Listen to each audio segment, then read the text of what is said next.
COVID happens and we increase the money supply by 40%, right? We stomp on the money printer. Everything goes nuts. I put just about every red cent to my name in Bitcoin. I was fully bought in. I put every ounce of my life's work and I was like, you know what? If this goes belly up, I'm just going to have to go find a bridge and walk off of it. Cashing all of that out to the point that you're literally holding a check that is like your entire life's work in your hands. Extremely nerve-wracking. My conviction matched my actions. My wife could not be less interested in the concept of sound money and Bitcoin and all of this stuff. But ever since I made this move, my wife is now able to work less and to be with our kids more. And this is material improvement to your life. You have to ask yourself, what do you really own and what do you really control? And if you understand how the Bitcoin network works, you own this real estate across this entire network. This is a, kind of a species altering event. This is like fire or the wheel or electricity or penicillin or flight. Bitcoin has no well-informed detractors because every criticism that people can throw at it has a actual answer to it. There's almost there's hardly even unknown unknowns at this point.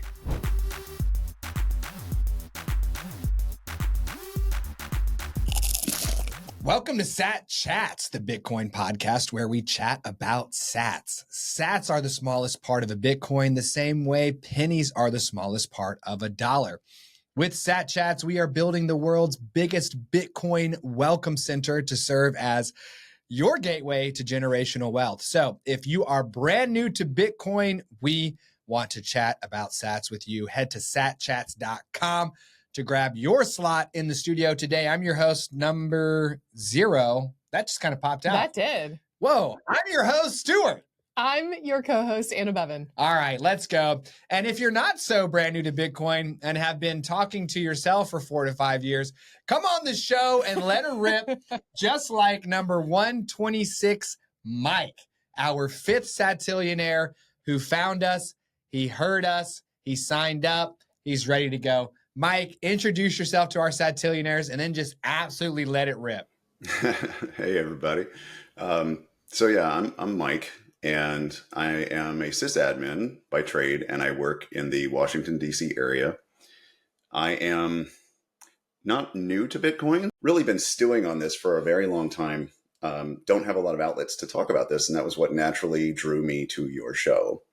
And, I poked around at a couple of other shows in the Bitcoin ecosphere, right? But a lot of them, I think they maybe spend too much time in the technical weeds or something like that. And I was really impressed by your kind of open doors policy and really focused on onboarding. Because the few conversations that I have had, I've not been super interested in talking to, very technical, high-minded, long-term people. I'm really like, hey, bring me your doubters. Bring me your critics. That is where the rubber meets the road for me. And so the few conversations I have had, generally going into enemy territory, not just talking to, a pleb on the street, which I'm happy to do, but literally going into the lion's den, right? Like going to a subreddit that's hostile to the concept of cryptocurrency or something like that, or a Discord community or whatever else. And trying to, you don't convert people necessarily, but it's like you just shine a beacon of truth. You shine a little ray of light into some darkness and hope to maybe bring some people along. So, so that's a lot of coiled spring energy here, right? I haven't had a chance to talk about this much. And it's funny, right? It's really, God, it's so fascinating. Such a wide open topic, right? We could go and talk about current events, and I'd be happy to do that. Or we could, talk about the politics or philosophy of all of this. Bitcoin is obviously a convergence of several different disciplines, which makes it infinitely interesting. But I don't know, maybe I'll rewind it a little bit and talk about how I ended up sitting in this chair talking to you, right? Yeah. Let's hear it. Love it. Let's hear it, man. So I hear people, they always refer to it as like, I'm the class of X or the class of Y as it refers to Bitcoin, right? And that is usually coinciding with like bull runs, class of 2017, class of 2013. I did not interact with Bitcoin until about 2017.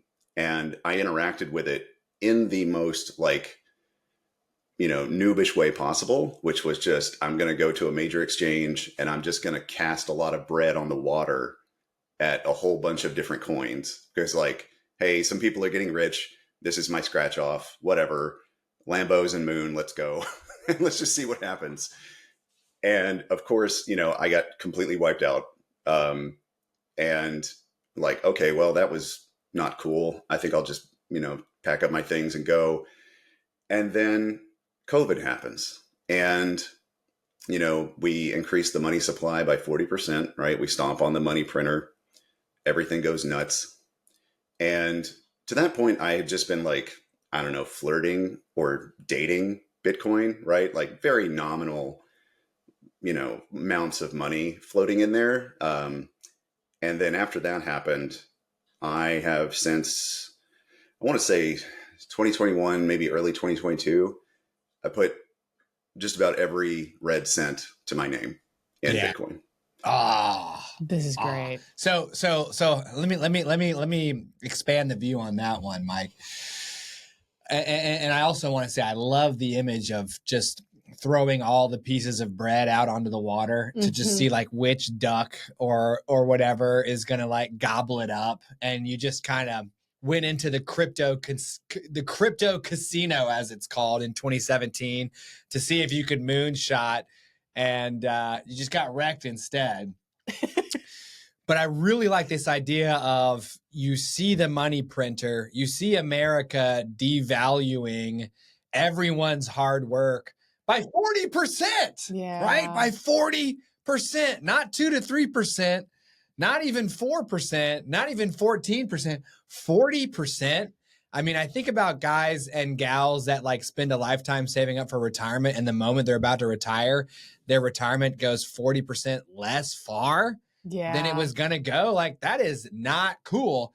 You put every last penny into Bitcoin. Explain to me and to our Satillionaires exactly how you converted to a Bitcoin standard. That's a good question. Good question. So at first it was like, all right, I'm just going to take whatever liquid, funds I have. So that's going to be, your typical like S&P index funds, all that stuff that was just immediately, all right, I know this money is for my non-retirement wealth accrual. And so let's just immediately put that, because that's the quickest thing you can do, right? And then after having done that and gone through some education about, security and proper custody and all that stuff, like, mind you, I did not pull the trigger on any of those major moves until I'm talking thousands of hours, not just hundreds, literal thousands of hours of education. I call it, paying your tuition to some degree. It's like you have to put in the work. And shout out to, there's another YouTuber. His name is Till Mussoff, TILLMUSSOFF. His video series on Bitcoin is what really locked me in for good. Like, he explained everything and also went through very meticulously every possible criticism that somebody could have.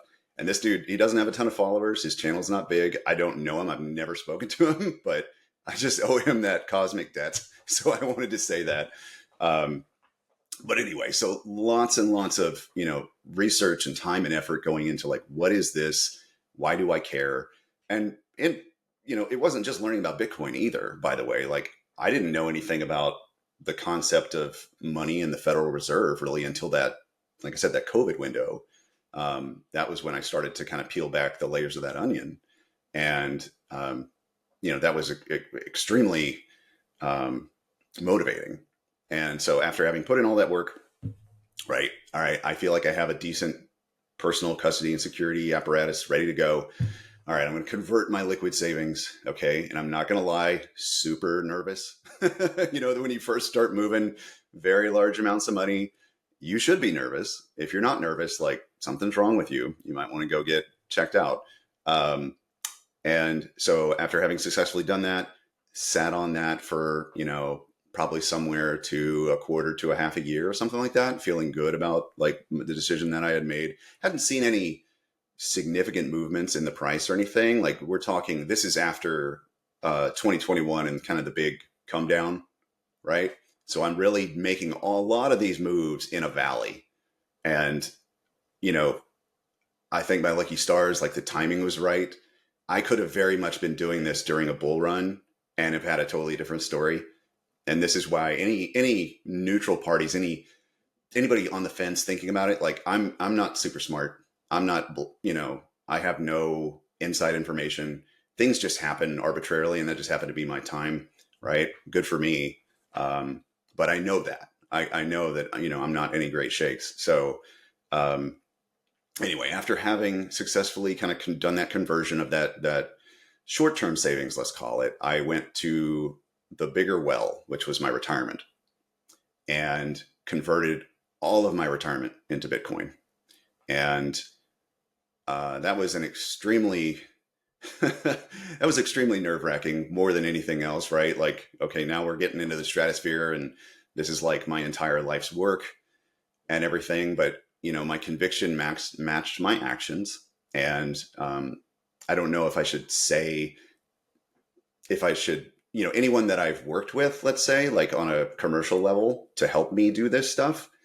I don't want to, step on any third rails and mention services and stuff. I'm not here to advertise anything. But anyway, I did partner with a third party, or a second party, I guess, to help me with that conversion, right? To transfer those funds, liquidate those funds out of my retirement, not trigger any, tax events or anything like that, get it in proper order legally, and then also set up a multi-signature vault to secure it and have a inheritance plan for my wife and children and things of that nature. So, by the way, we are totally all good with, we want our Satillionaires to know for sure how to do this. And also, my retirement is in the Bitcoin ETF with Fidelity right now, and it is killing me that paper Bitcoin and not real Bitcoin. Right. So if for no one other than me, tell me exactly which company you used to help you do this, and exactly which company you used to do this multi-signature real Bitcoin retirement thing, because I need to know. Okay, fair enough. So I partnered with Unchained out of Austin, Texas, and great experience. And like they held my hand the entire way. And it's been a total windfall. Like, I'm so happy I partnered with them, and, I'm as they're growing, things are changing, and, it's a brand new set of services. It's a very fresh frontier, right? So when I was looking through different companies and stuff like that, there were some that, one of the things that I've learned is just do not do business with companies that go beyond Bitcoin. Just don't. It's a personal, like, security thing. It's just the attack vector, like, even if you're only doing Bitcoin business, this broader company is, if they're practicing in, altcoinery, good for them, but not my cup of tea. And so Unchained is Bitcoin only. And so, super pleasant experience.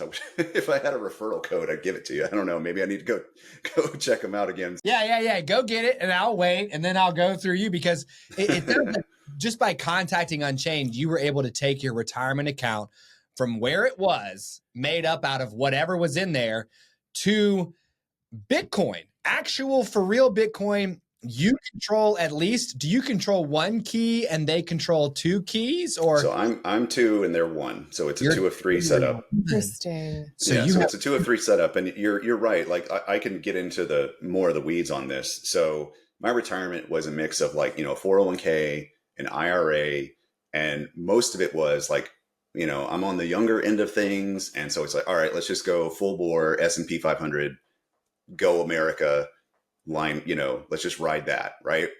And that's, really truly, until you're, within maybe 10 years of retirement, that's probably what most people should do.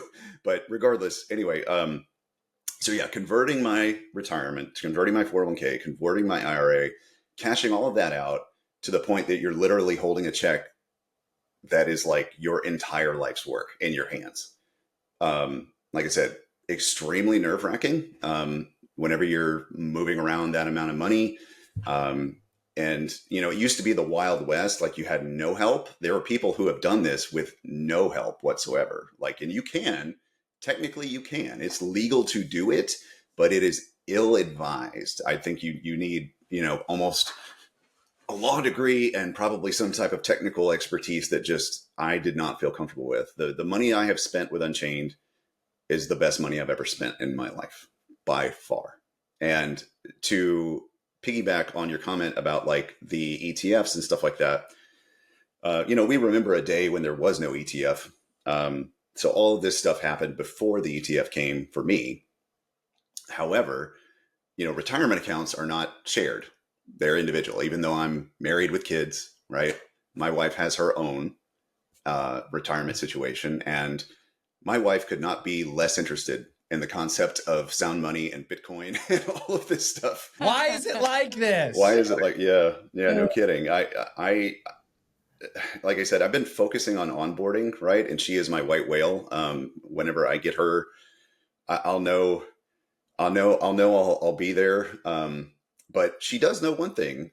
She does know that ever since I made this move in the 2021, 2022 timeframe, she's been allowed, because of my actions and custodying our wealth in this manner and making these wise decisions, my wife is now able to work less and to be with our kids more and to be a better, partner and a better parent. And this is material improvement to your life. And it's realized, and she knows it. So she knows in the background, she's like, okay, we're kind of secretly wealthy. We can't tell our neighbors or whatever. Like we gotta just keep this on the down low. But she's not interested really the X's and O's, and fair enough. But I say all that to say, I did what you did, and I moved all of her retirement into the ETFs as soon as I possibly could. Right. Even though, because moving her stuff, going with Unchained and starting another account for her and doing all of that shepherding, she was going to have to get a level of education that I just don't think she's ready for yet, or she doesn't have the chops for that. And I don't want her to be painted into a corner or whatever else. It's delicate. You know what I mean? Like you're trying to, I'm almost like her advisor to some degree. So anyway, so I do. And I'd like to talk about the ETFs a little bit, just because I know there may be some folks listening who are purists who like hate the ETFs, right? And they're like, no, Bitcoin is supposed to be money for the people and blah, blah, blah. And, they love to purity test all this stuff. And I have news for you. Bitcoin is for everybody, not just the people. And so the government and big business getting involved in Bitcoin was not only inevitable, it was kind of the whole point, right? The Bitcoin ethos, the Bitcoin mission must find its way into these, institutions in society if it's ever going to blossom and become what we know it will be. It's just part of the life cycle. And you getting all, aggro about it. It's like those people who are like, oh, I knew so-and-so before they were, sold out. Nah, that's just your ego talking. So I totally agree, man. I mean, what I was able to do at that time with my level of skill was to take the retirement portfolio I had with Fidelity that was not performing whatsoever compared to Bitcoin, at least. And what I was able to do with that level of pressure and urgency that I felt was convert it to the Bitcoin ETF last year. And man, that felt good. And it has performed like a mug ever since, which is hilarious. And I do agree with you that Bitcoin is for everyone. It is neutral. And therefore, anyone with Bitcoin should technically be allowed to do whatever it is they care with their Bitcoin. And so the companies that are taking advantage of this to create ETFs, it's like, dude, some people don't want to grab a handful of meat and just take it straight to the face. They want it between two pieces of bread. It's a sandwich. It's a sandwich. A sandwich is easier to eat. It's easier to hold in one hand. It's not as messy. Go on ahead with yourself. It's just the more I spend on Bitcoin, the more time I spend on Bitcoin, the more time I spend meeting guys that are like absolute OGs, and the more time I spend understanding how powerful it is to be in control of your own Bitcoin through your own keys, the more I'm getting eaten up by my ETF. And I'm okay to do like you're doing, where you go through like an Unchained, and Unchained has a key and you have two keys, because at the very least, it's for real Bitcoin. And Fidelity or BlackRock or another company, they can't do anything behind the scenes to my Bitcoin that I can't see, because my Bitcoin is right there and I've got the keys to it. That's kind of where I'm at. The utility of the ETF, I'd like to, the people who are so anti-ETF need to understand something. And that is that everyone's situation is different, right? And we all have different needs. And for example, in my situation, I actually did, after I made that gigantic conversion and got everything into pure raw Bitcoin, well, guess what? A year or some odd years later, here comes the ETF. Well, the first thought I had was, okay, I have my inheritance protocol set up. I have my partnership with Unchained. God forbid anything happens to me. I hope my wife will be able to, whenever she sits down at the attorney's office, to read through my instructions for her, and, Unchained will be there and we'll walk her through the steps of like, here's what your husband did for you. Here's how we can get you back on your feet and whatever else. Even with those assurances, I still thought to myself, I'm like, you know what? I would like to put in some extra funds into the ETF, because that is going to be the most liquid asset I can give her. Like, in the event of my incapacitation for whatever reason, guess what? The first thing she's going to do is turn to, the brokerage, which is very easy to get into, and say, oh, here's the money. I can pay rent now. And that's not a bad thing at all. Instead of having to go through, an attorney and then, or, God forbid, court or whatever else comes after I'm gone, I know for a fact that she can log in, boom, pay the bills for a year, to then sort out, in my wake, what happened and how to get all this stuff together. So all this stuff has a purpose. And by the way, the ETF, I actually have an active loan against my Bitcoin ETF right now, a margin loan, which has been extremely useful, right? Borrowing, that's kind of like borrowing against your Bitcoin, only you're doing it kind of in a wrapper, in a sense, right? Like I call the ETFs doing Bitcoin with gloves. You're not really touching it, but it's like I can feel it, but I'm not actually touching it. And that has utility for people, for sure. After our episode with Mao from Leaded, I was like insane for collateral. For sure. Mm-hmm.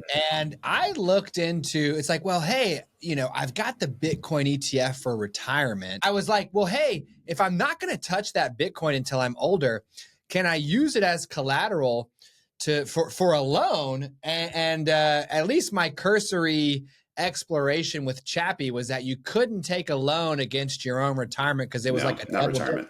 But you're just buying the Bitcoin ETF straight through a brokerage or something, and it's not in a retirement account.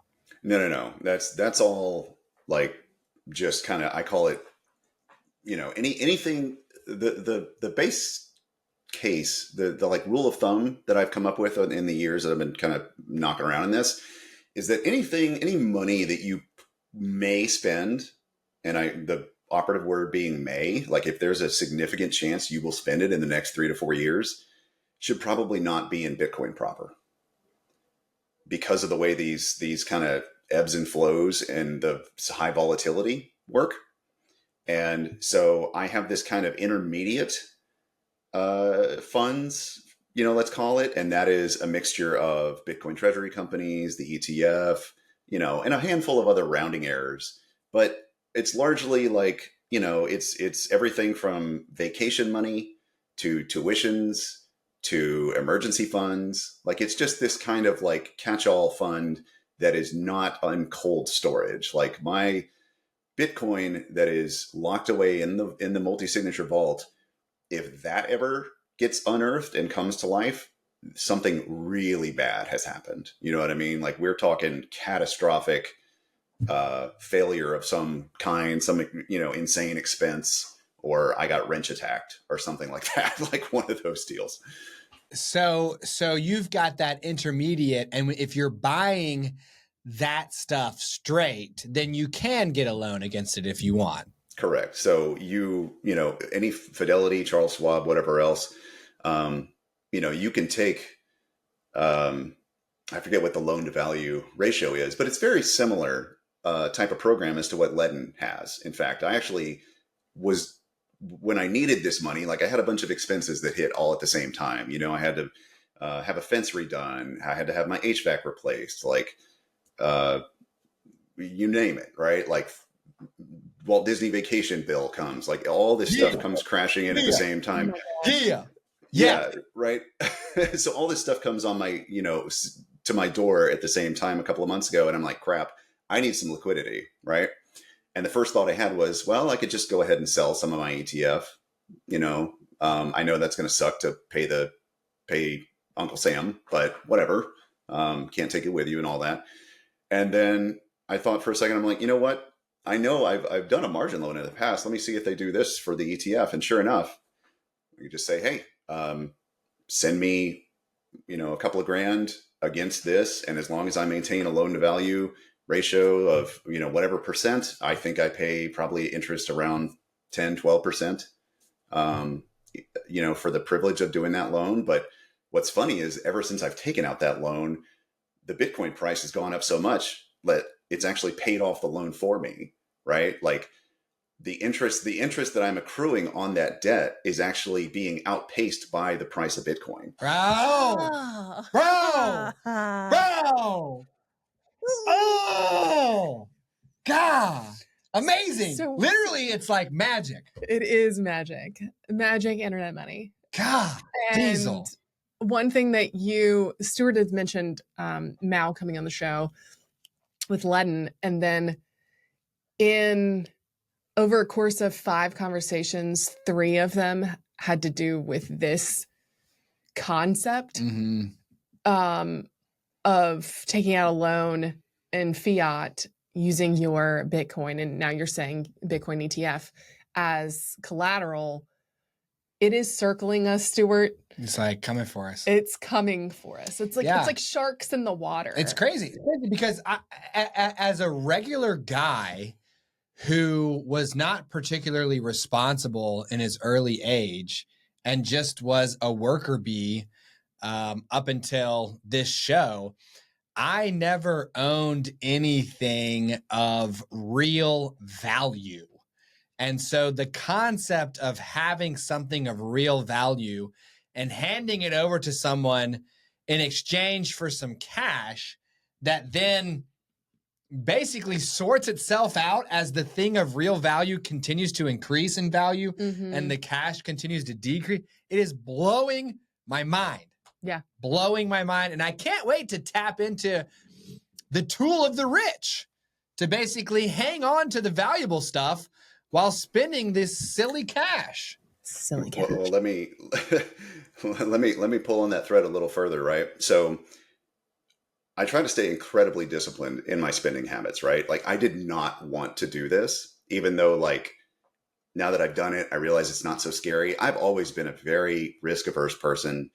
I don't want to go into debt, I don't want to be a debt slave and so on and so forth. My parents grew up dirt poor in the South. Like, I've scrimped and saved and that's really in my DNA. So to all of a sudden turn the corner and realize that like, hey, you have a lot of wealth that you can actually leverage to get wealthier.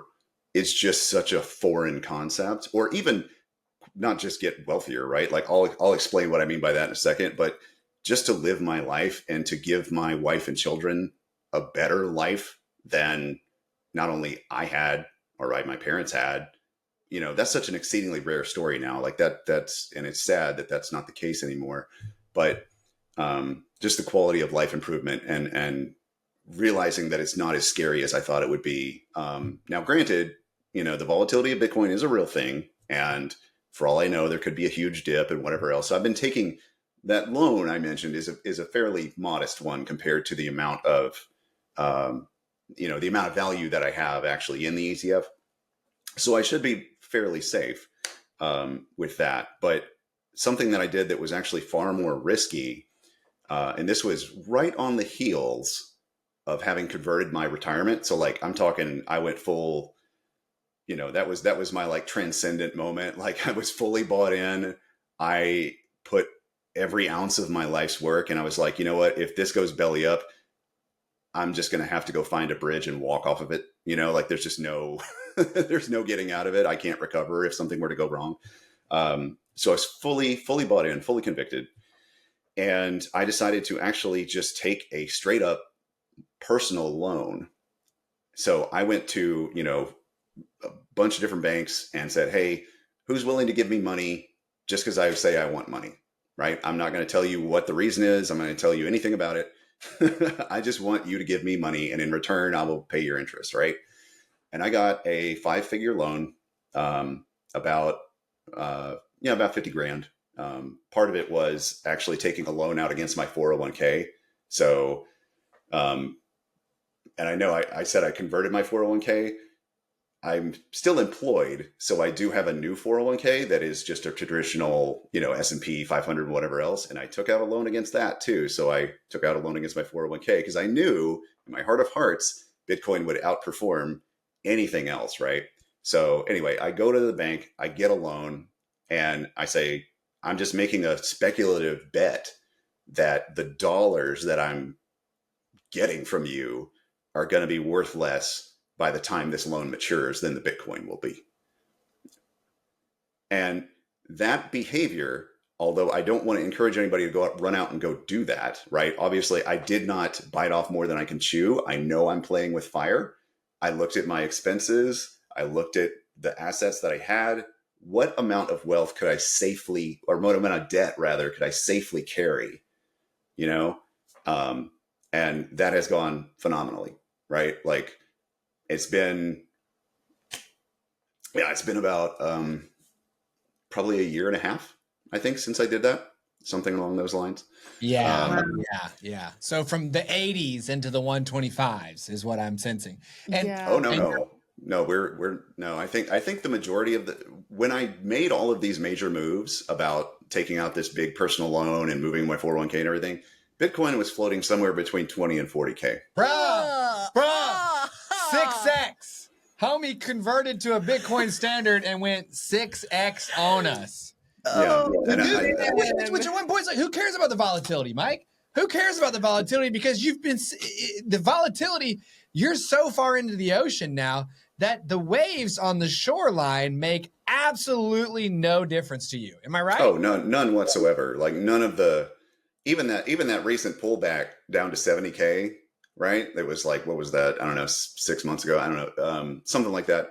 Didn't even feel it, right? Like I'm so far in that virtually nothing can shake me out of my positions in any way. And I did that deliberately. Like I said, I was very risk averse, and this took years and years of education and going bit by bit, starting, trading crypto, getting wiped out, and then slowly bit by bit, like, okay, putting your toe in the water, getting a feel for it. Like there were moments of like, okay, I'm taking a real leap of faith here. I'm doing that first transaction signing with a technology that I've never used before. It's totally foreign to me. I'm sweating like a pig. I'm breathing heavily. I'm nervous. And until I see it confirmed, right, on the Block Explorer, I was like, oh my God, my entire life is riding on this one thing actually happening correctly, right? Like that, nobody should go into something like that without a significant amount of preparation, both, from an education standpoint and just like, you gotta have some serious guts. Yeah. I'm getting a little stressy and a little sweaty over here. Just like putting myself in that position. Well, what's interesting too, Mike, is that I feel like those who really get upside down in Bitcoin and crypto are really risky individuals who are trying to force a quick outcome of their own choosing. And the guys like you and like me, my risk tolerance is none. I don't like any risk at all. One of my favorite chess grandmasters is Tigran Petrosian, who was world champion because of his defense, not because of his offense. And I feel like the reason why I want to adopt a Bitcoin standard wholly and completely is because I don't tolerate risk, right? And like, if you are risk averse, you should be getting out of the currency that is getting worse and worse over time and into somewhere safe like Bitcoin. Right. Exactly. And that's over time. When I first started out, I'm thinking, oh God, I'm doing something really risky. And, like I said, I'm breathing and I'm sweating and, oh God, I hope this is the right choice and everything. But now I feel like that was like the least risky thing I've ever done. So even I like to some degree admit I probably outpaced my education and my conviction at certain points along that journey. Cause nothing's in a straight line. You're going to have moments, where you doubt yourself and whatever else you push forward. But for the onlooker, for the total newbie, I always ask people, you have to ask yourself, what do you really own and what do you really control? And one of the things people get hung up on with Bitcoin, obviously, is like, well, I can't physically own it. And yeah, to some degree, that's correct. But that's really what, if you understand how the Bitcoin network works and how it's secured and how, your seed phrase effectively is the keys to that kingdom, and that what you own is dispersed on a distributed network and ledger. You own this real estate across this entire network. And once you start game theorying out, like, what would it actually take for me to be, catastrophically ruined? What would that take? You think about it. Okay. People say like, oh, some type of solar flare knocks out the internet, whatever else. Well, guess what? All those ledgers that still say that Mike owns X amount of Bitcoin, they still exist. And whenever we finally come back online and we figure it out, and we get the internet back, I'm back in business. And if I had my money stored in anything else other than probably, MREs and ammo, I would have been wiped out too, right? If the nuclear bomb goes off, we're all wiped out, So the risk for everyone is the same and dispersed. Think about the license that you own. I own my house. Own. Well, guess what? When the tax bill arrives, I get taught who really owns my land, right? It's not me. I just got a letter in the mail from Wake County that I owe about $300 on my car. Here in Raleigh, we have a property tax on our cars. Mm-hmm. And a portion of it goes to, I guess, the management of the roads. And the rest goes to the county for whatever purposes that and I'm like, dude, it feels so bad to get taxed each year for owning something. Mm-hmm. Don't I own it? Isn't it mine? Mm-hmm. Like, I do not get it. Yeah. Well, think about it, right? You ask yourself, think of something that you think you own, and then try to think about who could take it away from you. And it's a shockingly easy exercise once you start really thinking about it, about what you really own. And that's when you start learning, the journey to get to the point that I'm at started with really one question. And that is, what is money? We don't really ever ask ourselves that. Robert Breedlove has his wonderful podcast by the eponymous podcast, the What is Money show or whatever. And that's great. Like, it focuses a lot on the philosophy and the politics behind Bitcoin and why things are worth what they are.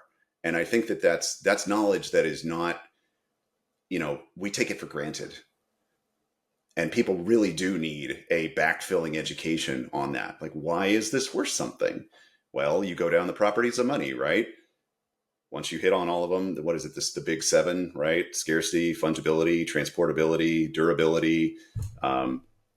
You realize that Bitcoin is the only thing that really checks all of these boxes. And we've never had anything that was just only engineered to be money, like that's never really been a thing before. People have tried and obviously failed for one reason or another, because they couldn't get any part of the trilemma figured out. But we finally have it. And it's such a mind bending exercise to think about, like, oh, well, this is a kind of a species altering event. This is like fire or the wheel or electricity or penicillin or flight. Like, this is a complete and total paradigm shift for us, because all we've ever done from the moment we were banging rocks together was try to figure out how to transport today's value into tomorrow. That's all we've ever done. That's been the entire human enterprise since the dawn of civilization, right? And now we actually have the capability to do that because of the convergence of all of these different technologies and disciplines. And I don't know, I feel like blessed to be alive while this is here. It's just so cool.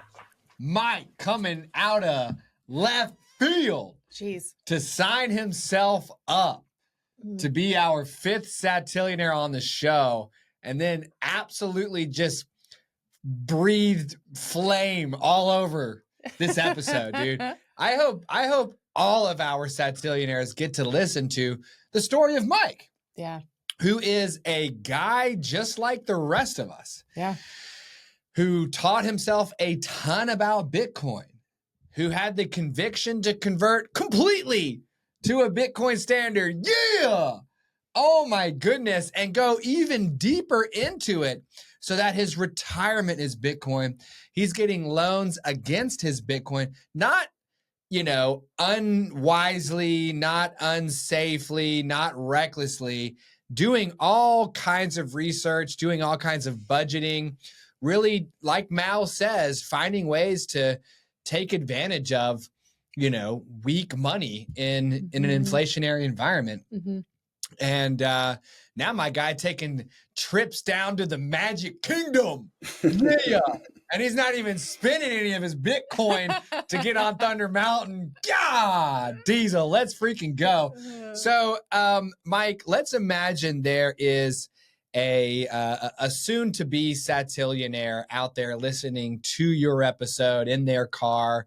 Maybe they're hoping that their wife will kind of half listen with them, and because every man's wife is their white whale, by the way, dude. And just so you know, because I know you put in a lot of effort to learn about Bitcoin, let me just share with you the entire first season of Sat Chats, 100 episodes, was spent training for a conversation with my wife, number 99, Kristen, to try to see if she would let me buy more Bitcoin. All right. So you're no stranger to hard work. I'm just going to let you know I'm out here with my own white whale proof of work, and you got your work cut out for you, brother. But I can report that little by slowly, as my dad says, it is working. Mm-hmm. So what would you say to that soon-to-be Satillionaire about Bitcoin and about,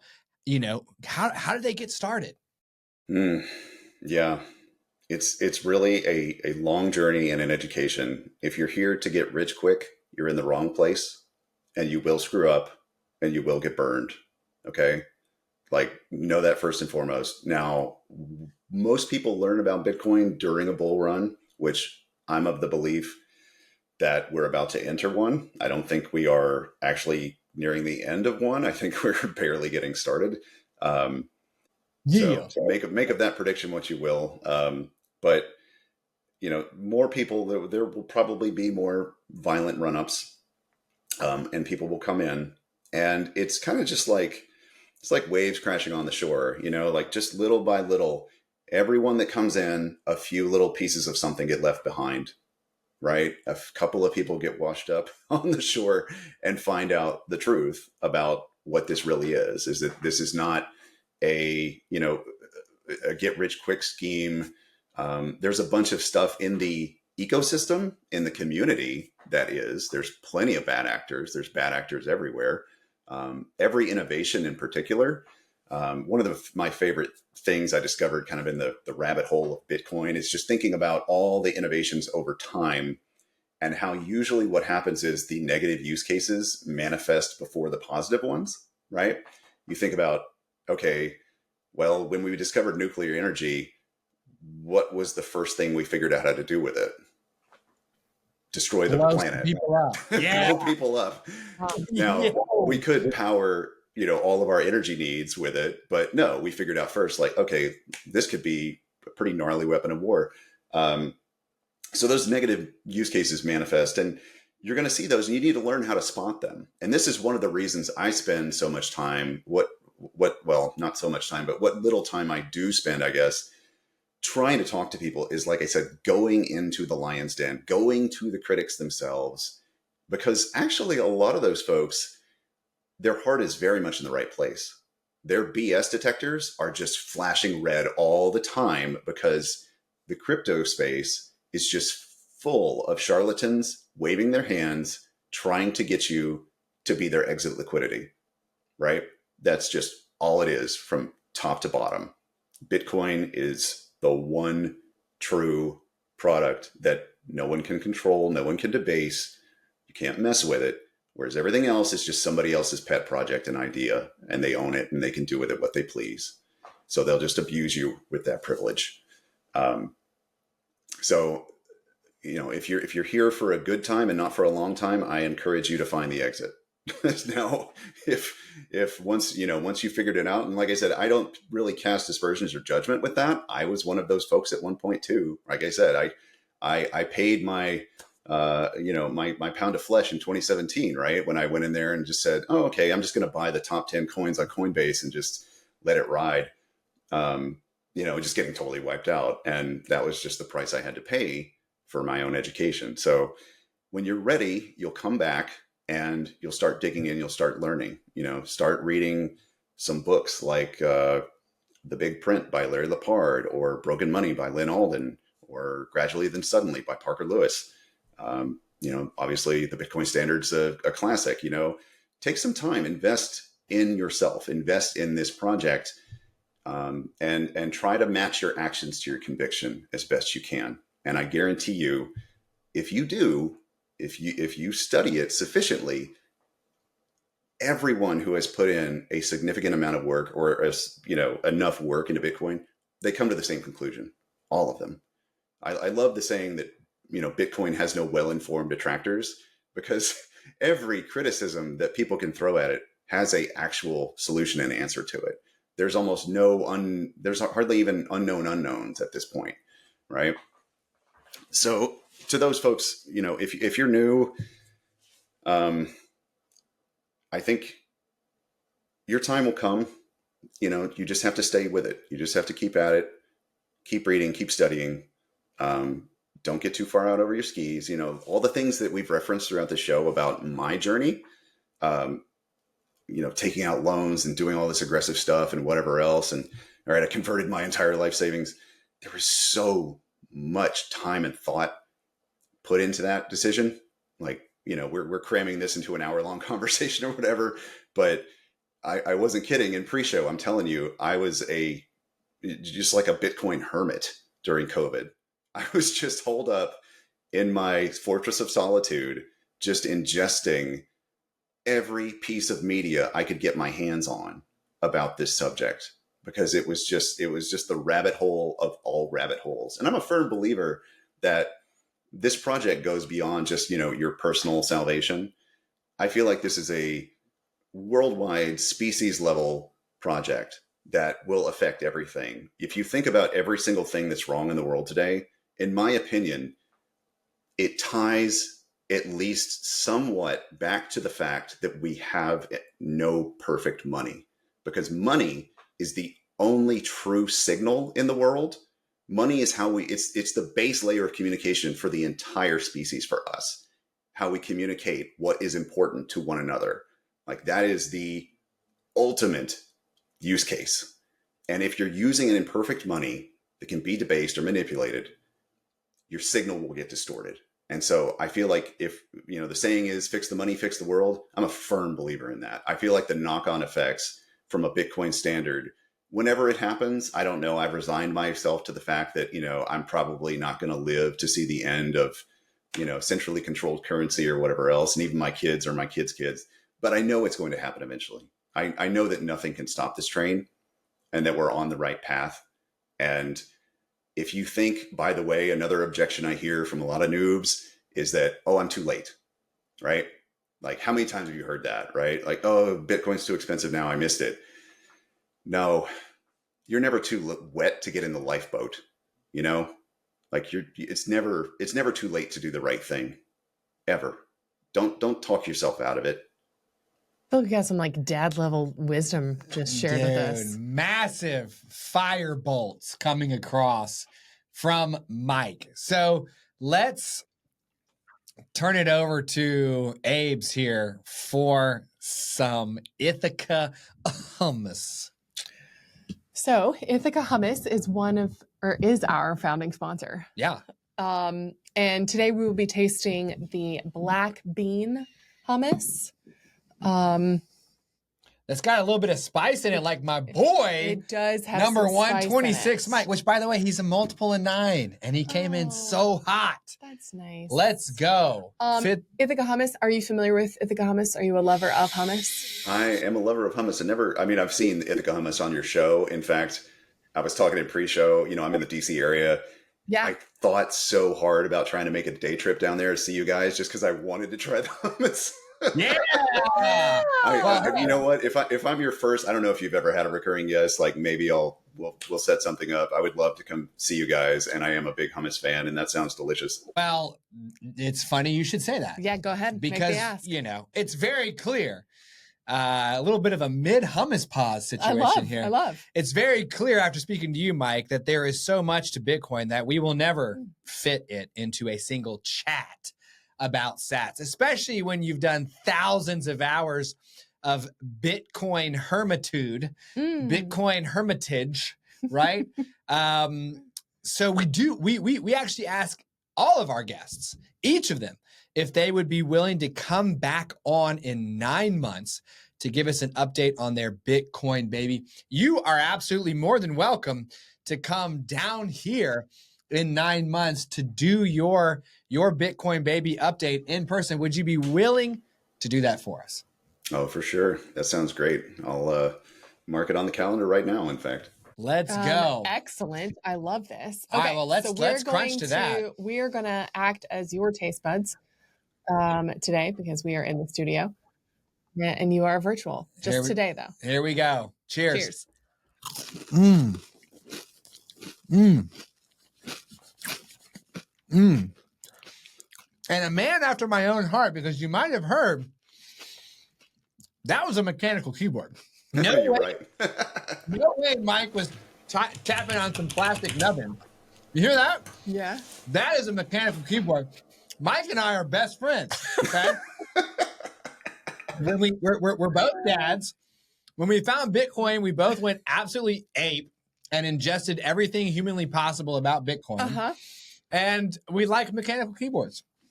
Well, then I think that's all we need to know. Bam. Like you hate phonies, I hate phonies. Basically the same people. Exactly. Now, let's make Mike his offer here. Let's do it. God, what a fire episode. So good. Go! Okay, Mike, we believe in value for value here at Sat Chats. In exchange for your time and being on our show, we'd like to make you an offer.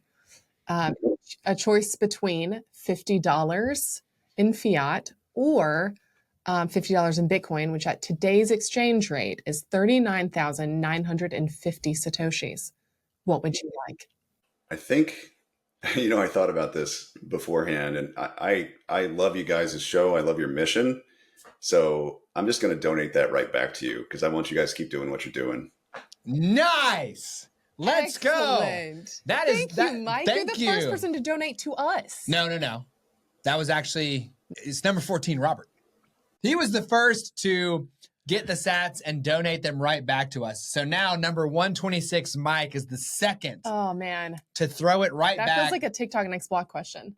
It's totally going to be a TikTok next block question. And by the way, that's a good segue. If you're like Mike and you went absolutely hard on Bitcoin and your wife does not care and there's not really anybody in your circle who you can talk to Bitcoin about, and you're going insane with all the Bitcoinitude in your brain, you can do two things. Number one, Sat Chats premieres on YouTube every single weekday at 11 a.m. First one. So you can jump in and there's a live chat function. So as the day's episode is premiering, you can go into the live chat and people are hanging out in there, like BTC Backpacker, Senor Gringo Poppy. You know, we have a small but mighty Satillionaire community where you can go and get some Bitcoin relief, for goodness sake. Yes.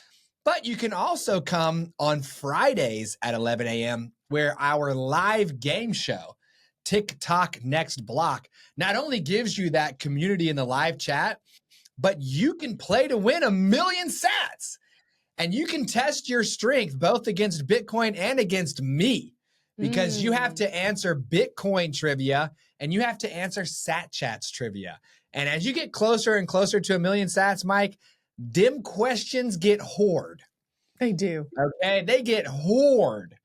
And you have got to watch Sat Chats in order to get the top prize, like you're an American Ninja Warrior trying to scale that rope in stage 4 to hit the button. You know which one I'm talking about. Well, Mike, thank you for stacking the Satoshis. You bring our scoreboard actually to 123 because we started this one so quick we didn't even update that. No. So 123 guests who have stacked the sats, along with 9 who chose the cash. If you enjoyed Mike's episode, which literally, if you didn't enjoy Mike's episode, don't ever come back to Sat Chats. No. Don't ever come back, because Mike's episode was fire. And if this isn't good enough for you, then ain't nothing, okay? It's hard to please. Go doom scroll somewhere else, man. If you enjoyed Mike's episode, which I know you did, subscribe to Sat Chats on YouTube and set those notifications as well while you're there. Help us get to 10,000 Satillionaires by December the 25th, aka Christmas, aka Yule. In exchange, when we reach that number, we will select one from among you at random. We'll do it live on TikTok Next Block, and we will drop 2 million sats on your head. That's 0.02 of a Bitcoin, aka generational wealth. So you can sponsor or support our show in other ways. It's all in the show notes for you underneath this video. Thanks so much for watching.